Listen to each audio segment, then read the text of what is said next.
சான்றோனாக்க வேண்டியது தந்தையோட கடமை. அதை மறக்காம அவர் செஞ்சிருப்பார். அவையத்து முந்தி இருக்க அவர் செஞ்சிருப்பார். இவன் தந்தை என்னோன்றானாக இந்த குழந்தையை பெறதுக்கு இந்த தாய் தகப்பன் எவ்வளவு புண்ணியம் பண்ணியிருக்கணும் அப்படின்னு ஊரே கூடி பேசிட்டு போகும்பொழுது அந்த பேச்சு காதல விழுந்தா போதும் அம்மாவுக்கு. ஒரு அம்மா சின்ன வயதிலேயே விதவை ஆயிட்டாங்க.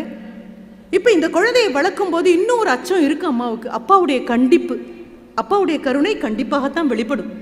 அந்த கண்டிப்பு இல்லாமல் வளர்க்கிறோமே, எப்படி வளருமோ இந்த குழந்தை, எப்படி வளருமோ இந்த குழந்தை அப்படின்னு அச்சத்தோடையும் கண்டிப்போடையும் கருணையோடையும் எல்லாம் சேர்ந்து இருவர் தர வேண்டிய ஒன்றை அந்த ஒற்றை தாய்க்கு கொடுக்குறாங்க.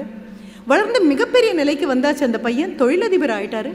தன்னுடைய புதிய தொழிற்சாலையை தொடங்க போறாரு. அந்த புதிய தொழிற்சாலையை தொடங்குறதுக்கு இன்று அந்த தொழிற்சாலையினுடைய திறப்பு விழா 10 நாளாக பத்திரிகையில் அம்மா பேரை போட்டாச்சு. எங்கள் அம்மா தான் வந்து இந்த தொழிற்சாலையை துவக்கி வைக்க போறாங்க. விளக்கேற்ற போகிறது எங்கள் அம்மா தான். அங்கே இருக்கக்கூடிய அந்த நாடாவை வெட்டி ரிப்பன் கட் பண்ணி எங்கள் அம்மா தான் பண்ண போறாங்க. எல்லாம் சொல்லியாச்சு. எல்லாரும் ஏற்றுக்கொண்டாச்சு, அம்மாவை தவிர.